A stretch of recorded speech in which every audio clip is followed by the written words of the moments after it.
علامہ اقبال 1921 میں کشمیر بھی گئے تھے، ٹھیک ہے، ایک انہوں نے سفر کیا تھا، کشمیر بھی گئے تھے 1921 میں۔ لیکن پھر یہ جو کشمیر کمیٹی آیا ہے نا ذکر، اصل میں بات تو یہاں تک آنی تھی، لیکن تھوڑی تمہید باندھ کے تھوڑی بیک گراؤنڈ آپ کو بتائی ہے میں نے۔ تو یہاں میں آپ کو یہ بتا دوں کہ 1931 میں آل انڈیا کشمیر کمیٹی اقبال نے ہی قائم کی تھی، کشمیریوں کے حقوق کے لیے، ان کے تمام جو ہیں وہ نظر انداز کیے جا رہے تھے حقوق، ان کو پامال ہونے سے بچانے کے لیے اقبال نے ایک کمیٹی، اس کے صدر تھے، لیکن پھر اس سے استعفیٰ بھی دے دیا تھا بعد میں، وجوہات جو بھی تھی ہم اتنی زیادہ ڈیٹیل میں نہیں جاتے، لیکن بہرحال یہاں پہ وہ یہی بتا رہے ہیں کہ سید نعیم الحق جو ہیں ان کا سفر خرچ کشمیر کمیٹی کی طرف سے ادا ہونا چاہیے۔ اقبال نے جو بنائی ہوئی ہے انجمن کشمیر کمیٹی، وہ خرچ جو ہے وہ ادا کرے گی، لیکن مجھے یقین ہے کہ سید صاحب موصوف، یہ موصوف جو ہے نا جس کی صفت بیان کی جائے، انہی کے لیے جن کا ذکر ہو رہا ہے ان کے لیے کہا جا رہا ہے، سید صاحب موصوف اس حقیر رقم کو جو سفر خرچ کی صورت میں ان کی خدمت میں پیش کی جائے قبول نہ کریں گے، اور یہ کام اللہ مسلمانوں کے لیے کریں گے، ٹھیک ہے، چونکہ وہاں کے مسلمان اس طرح خرچہ ہوگا وہ نہیں لیں گے، اللہ کی خوشنودی کے لیے وہ یہ کام کریں گے مسلمانوں کے لیے۔ کشمیر کمیٹی کے پاس زیادہ فنڈ نہیں ہے، ورنہ میں خود سے سب کی خدمت میں پیش کرتا۔ اس واسطے مہربانی کر کے ان کی خدمت میں عرض کریں کہ اگر آپ بلا کسی قسم کے معاوضے اور سفر کر کے یہ خدمت کریں تو اللہ کے نزدیک اجر جزیل کے مستحق ہوں گے، ٹھیک ہے،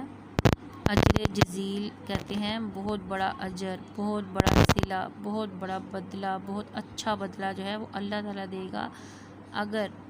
وہ بلا کسی قسم کے معاوضے ہم سے کچھ بھی نہ لیں تو یقیناً اللہ تعالیٰ ان کو بہت زیادہ اجر دے گا، اور اللہ تعالیٰ کی طرف سے کسی اور صورت میں اس کا اجر ضرور مل جائے گا۔ یہ اعتماد اور یقین ہونا چاہیے کہ ہم مسلمانوں کی بھلائی کے لیے کر رہے ہیں، تو یقیناً اللہ تعالیٰ خوشی ہوگر وہ اس کا اجر دے گا، ٹھیک ہے۔ یہ ایک خط کا حصہ ہے، عبارت ہے، نثر پارہ ہے جو آپ کے کورس میں شامل ہے، اور آپ کو سمجھنا ہے، اس میں غور کرنا ہے، میں نے باتیں آپ کو اس بیک گراؤنڈ بھی بتائی ہے، اور کشمیریوں کے حقوق کے تحفظ کے لیے سید نعیم الحق صاحب جو ہیں وہاں جا رہے ہیں، وہاں پہ کون ہوں گے؟ شیخ حمید، اوپر ہم نے نام پڑھا ہے، شیخ عبدالحمید صاحب جو ہیں وہ وہاں ان کو دیکھیں گے، اور ان کو یہ بھی کہا گیا ہے اقبال کی طرف سے کہ وہ کچھ بھی سفر خرچ نہ لیں، اللہ تعالیٰ ان کو بہتر اجر دے گا، ٹھیک ہے۔ اب دیکھیں یہاں پہ انہوں نے کہا ہے کہ خلاصہ لکھیے، کہ اب چونکہ 2 نمبر کا سوال ہے اور ہم خلاصہ، یہ اتنی بات اگر لکھی گئی ہے تو اس کا خلاصہ جو ہے وہ 1/3، عموماً آپ کو پتہ خلاصہ لکھا جاتا ہے کسی بھی چیز کا خلاصہ ہوتا ہے وہ 1/3 ہوتا ہے، تو وہ 3-4 سطور ہی بنے گی، تھوڑا سا طویل ہوگا لیکن آپ نے لکھنا ضرور ہے۔ اور کیا لکھیں گے؟ آپ کے مکتوب علیہ، جس کو خط لکھا جائے وہ مکتوب علیہ کہلاتا ہے، ٹھیک ہے۔ تو آپ نے لکھنا ہے کہ علامہ اقبال نے مکتوب علیہ سے یہ کہا ہے کہ جو سید نعیم الحق ہیں وہ کشمیر میں جا کر مسلمانوں کے جو مقدمات ہیں ان کی پیروی کریں گے، اور ان کا جو سفر خرچ ہے، جو اخراجات ہے، وہ بوجھ کشمیر کمیٹی پر نہ ڈالیں، کشمیر کمیٹی اتنے اخراجات نہیں اٹھا سکتی، تو وہ یہ خدمت اللہ کے لیے کریں مسلمانوں کی، اللہ اس کا اجر دے گا۔ یہ 3-4 لائنیں آپ نے اس کی جواب میں لکھی ہیں۔ دوسرا سوال ہے سفر خرچ سے کیا مراد ہے، تفصیل سے لکھیے۔ اب انہوں نے تفصیل کہا ہے تو یقیناً پھر ہم نے بل، اور آپ بتائیں گی سفر خرچ میں نے یہ مطلب تو بتا دیا ہے، لیکن تفصیل میں ہم بتائیں گے تو کیا کہیں گے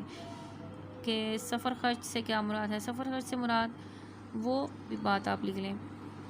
جو سید نعیم الحق جو ہیں وکیل، وہ مقدمات کی پیروی کریں گے، اور ظاہر ہے اس کے لیے انہیں بہت سی چیزوں کی ضرورت پڑے گی اور اس کا خرچ بھی ہوگا۔ اس کے علاوہ وہ سری نگر میں جو قیام کریں گے، وہاں رہنے کے دوران ان کا کھانا پینا جو ہے، تو رہائش کے سلسلے میں جو انہوں نے خرچ کرنا ہے، یہ سب ان کا سفر خرچ کہلائے گا۔ سفر خرچ سے مراد وہ اخراجات ہیں جو کہ سید نعیم الحق صاحب کو ادا کرنے ہیں، وہ سری نگر میں مسلمانوں کے مقدمات کی پیروی کے سلسلے میں جا رہے ہیں، اور اس سفر کے دوران، اس کے قیام کے دوران، اس رہائش کے دوران کھانے پینے کے جو اخراجات ہیں وہ سفر خرچ ہے۔ پہلے میں نے آپ کو نارملی سمجھایا، اس کے بعد میں نے آپ کو جواب بتایا۔ اب دیکھیے یہاں پہ آئے اس پیراگراف کا عنوان لکھیے۔ عنوان کیا ہو سکتا ہے؟ میں نے آپ کو بتایا تھا کہ ایک یا دو عنوان، دو آپ لکھ سکتی ہیں، تو اچھا ہے کہ آپ یہاں پہ لکھ دیں کہ علامہ اقبال کی کشمیر کے لیے بے لوث محبت، یہ لکھ سکتی ہیں آپ، یا خطوط اقبال دے سکتی ہیں آپ۔ یہ دونوں عنوان آپ نے لکھنے ہیں۔ سید نعیم الحق وکیل ہیں، انہیں سری نگر کیوں بلایا گیا؟ بہت دفعہ یہ بات اوپر رپیٹ ہوئی ہے، میں نے آپ کو بتایا کہ وہ بہت مشہور و معروف وکیل تھے سید نعیم الحق، اور انہوں نے اس لیے بلایا گیا کہ وہ وہاں جا کر کشمیر کے مسلمانوں کے مقدمات کی پیروی کریں۔ پھر اس کے بعد اجر جزیل کے معنی لکھیں۔ اجر جزیل کے معنی بھی میں نے آپ کو بتائے ہیں، بہت زیادہ اجر و ثواب جب کوئی انسان اللہ کے واسطے کرتا ہے تو اس کا اجر اس صورت میں اس کو مل جاتا ہے۔ اس کا معنی لکھ کے آپ اجر جزیل کا، یعنی کہ بہت زیادہ اجر و ثواب کا ملنا، اور اس کے بعد تھوڑی سی یہ تفصیل لکھ دیں تو انشاءاللہ آپ کا جواب مکمل ہے۔ امید ہے آپ کو دوسری عبارت بھی بہت اچھی طرح سے سمجھ آ گئی ہوگی۔ اس کی تفہیم آپ نے کرنی ہے۔